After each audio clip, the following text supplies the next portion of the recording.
दोस्तों ये HTML tag का हिंदी उर्दू सीरीज है। आज हम एंकर टैग के बारे में बात करेंगे। ये एंकर टैग का 5वां ट्यूटोरियल है और इसमें हम दो एट्रीब्यूट की बात करेंगे। पहला एट्रीब्यूट डाउनलोड और दूसरा एट्रीब्यूट href लैंग्वेज। तो मैं सबसे पहले आपको ये बता दूं कि जहां पर ये मेरी index.html फाइल सेव है वो ये फोल्डर है और इस फोल्डर के अंदर एक इमेजेस नाम का फोल्डर है और उसके अंदर दो फाइलें सेव हैं, फॉक्स और गर्ल्स। तो मैं यहाँ पर अब आपको एक इमेज पहले तो मैं यहाँ पर एक इमेज डाल रहा हूँ जिससे कि थोड़ा सा आपको पता चल जाए कि हम थोड़ा सा काम कर रहे हैं। तो मैंने यहाँ पर एक इमेज टैग लगाया और इमेजेस नाम से इमेजेस बैकस्लैश और फॉक्स नाम की एक फाइल को मैं यहाँ पर कॉल कर लिया मैंने, फॉक्स। और इसका साइज़ मैंने बता दिया, विड्थ मैंने बता दी इसकी 200 पिक्सल। एंड सेव करके हम यहाँ पर देखें तो ये देखो मेरे पास एक फॉक्स नाम की इमेज आ गई। मैंने यहाँ पर BR टैग लगाया और BR टैग लगाने के बाद में मैं यहाँ पर एक डाउनलोड का लिंक बना रहा हूँ।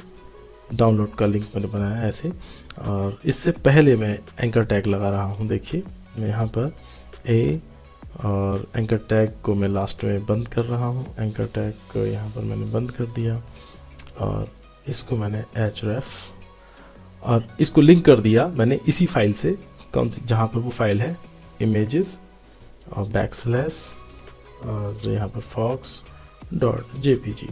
अगर हम इसको अभी देखें, इसको सेव करके यहाँ पर रिफ्रेश करें तो देखो डाउनलोड पे जैसे क्लिक करेंगे तो fox.jpg नाम की जो फाइल है वो खुल जाएगी। लेकिन हम ऐसा नहीं चाहते, हम चाहते हैं इस पर क्लिक करें और ये वाली फाइल जो खुली है वो डाउनलोड होना शुरू हो जाए। तो उसके लिए हम क्या करेंगे, यहाँ पर हम एक एट्रीब्यूट का नाम है, देखो डाउनलोड, डाउनलोड। अब डाउनलोड के बाद यहाँ पर बता दीजिए कि किस नाम से डाउनलोड करना चाहते हैं। तो फाइल का नाम दे दिया मैंने फॉक्स। इसको मैंने सेव किया और सेव करके जब हम यहाँ रिफ्रेश करते हैं उसके बाद जैसे ही हम इस पर क्लिक करते हैं फ़ौरन ये फाइल देखो खुलती नहीं, नीचे देखो डाउनलोडिंग शुरू हो गई। देखिए डाउनलोड हो गई ये फाइल, फ़ौरन ये फाइल डाउनलोड हो गई। तो ये तो था दोस्तों डाउनलोड एट्रीब्यूट। ये जो हम लिंक लगाते हैं कहीं पर भी जब हम लिंक करते हैं तो लिंक एक्चुअली ये तो मैंने अभी डाउनलोड के लिए लिंक बना दिया, लेकिन अगर हम बाहर की फाइल को लिंक करें, दूसरी वेबसाइट को लिंक करें, तो वो जो वेबसाइट को हम लिंक कर रहे हैं तो ये जो लिंक होते हैं सर्च इंजन, जैसे गूगल सर्च इंजन है, दूसरे भी जो Bing search engine, Yahoo search engine, जितने भी सर्च इंजन हैं, ये सर्च इंजन हमारी वेबसाइट को लिंक के जरिए से सर्च करते हैं। तो लिंक जो है वो कौन सी लैंग्वेज का है, कौन सी लैंग्वेज में आप सर्च करना चाहते हैं, उसको सर्च देना चाहते हैं, तो लैंग्वेज के लिए आप यहाँ पर href लैंग्वेज बता सकते हैं, href लैंग्वेज। अब आप लैंग्वेज के लिए इंग्लिश लिखें तो en लिख दें और हिंदी लिखें तो hi लिख दें। 2 वर्ड पहले आप लिख लें।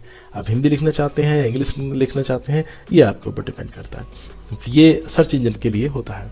तो अब हम आगे और टैग्स की बात करेंगे अगले ट्यूटोरियल्स में। तो दोस्तों इस ट्यूटोरियल में इतना ही, मिलते हैं अगले ट्यूटोरियल में।